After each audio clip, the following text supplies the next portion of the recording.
اور ان عام طور پر ہم مغل بادشاہوں یا پھر مغلیہ دور کے بارے میں صرف اسکول یا کالج کی چند کتابوں میں ہی پڑھتے ہیں، لیکن حقیقت یہ ہے ان کتابوں میں مغلیہ دور کے حوالے سے بہت کم معلومات درج ہے، اور جو ہے بھی وہ بھی تقریباً ایک جیسے۔ مغل بادشاہوں اور ان کے دور کے حوالے سے بہت سے حقائق بھی ہیں جو عام کتابوں میں نہیں ملتے۔ تو آج کی اس ویڈیو میں میں آپ کو مغل بادشاہوں کے بارے میں چند ایسے دلچسپ حقائق بتاؤں گا جو شاید آپ نہیں جانتے ہوں گے۔ آپ دیکھ رہے ہیں سرپرائزنگ فیکٹس، تو چلیں شروع کرتے ہیں۔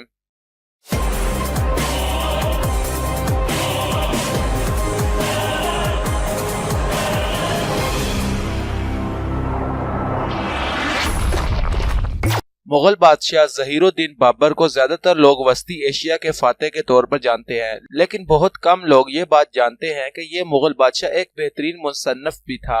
اس کی مشہور تصنیف تذکرہ بابری ہے۔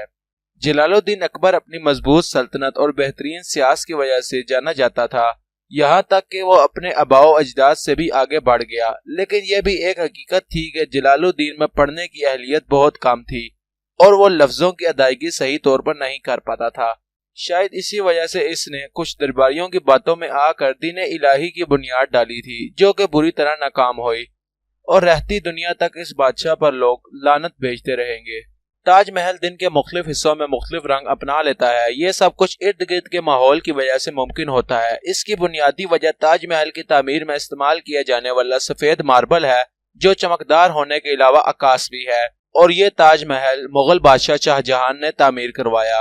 مغربی مورخین جلال الدین اکبر کو ایک عظیم بادشاہ قرار دیتے ہیں، اور آج بھی اس کا شمار تاریخ کے 25 بہترین سیاستدانوں میں ہوتا ہے۔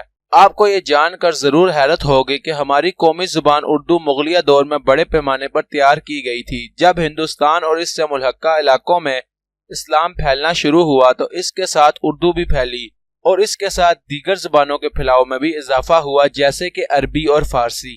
اکثر آپ نے لوگوں سے سنا ہوگا کہ شاہ جہان نے ان تمام مزدوروں کے ہاتھ کٹوا دیے تھے جنہوں نے تاج محل تعمیر کیا تھا، تاکہ وہ اس کی نقل نہ تیار کر سکیں، لیکن یہ حقیقت نہیں ہے، اور اس کی گواہی خود آرکیٹیکچر استاد احمد لاہوری دیتے ہیں، جنہوں نے تاج محل کی ڈیزائن کی تیاری میں اہم کردار ادا کیا تھا۔ مغل بادشاہوں کی شہرت کی ایک وجہ ان کی بیویوں کی تعداد بھی تھی۔ یہ بادشاہ متعدد بیویاں رکھتے تھے، لیکن ان تمام مغل بادشاہوں کے مقابلے میں مغل بادشاہ بہادر شاہ ظفر کی سب سے کم بیویاں تھیں۔ بہادر شاہ ظفر کی صرف 4 بیویاں تھیں، جو کہ اس وقت سب سے کم تھی۔ تاہم اولاد میں ان کے 22 بیٹے اور 32 بیٹیاں تھیں۔ ہم ہمیشہ سے یہ سنتے آئے ہیں کہ انارکلی کو زندہ دیواروں کے درمیان چنوا دیا گیا، لیکن یہ حقیقت نہیں ہے، کیونکہ انارکلی کی قبر اور اس کی لاش موجود ہیں، بلکہ بعض لکھنے والوں نے انارکلی کو ایک تصوراتی یا ڈرامائی کردار کے طور پر بھی پیش کیا ہے، جس کا حقیقت سے کوئی تعلق نہیں تھا۔ مغلیہ معاشرے میں بھی فوج ریاست کے سیاسی معاملات میں شامل ہوتی تھی۔ دیگر سلطنتوں اور فوجوں کے برعکس مغل بادشاہ اپنی گھڑ سوار فوج میں بڑے بڑے ہاتھیوں اور اونٹوں کا استعمال بھی کیا کرتی تھی۔ تو دوستوں، میں امید کرتا ہوں کہ آپ کو مغل بادشاہوں کے بارے میں یہ دلچسپ حقائق پسند آئے ہوں گے۔ اگر آپ اس طرح کی مزید ویڈیوز دیکھنا چاہتے ہیں تو آپ ہمارے چینل کو سبسکرائب کر سکتے ہیں۔ Thanks for watching.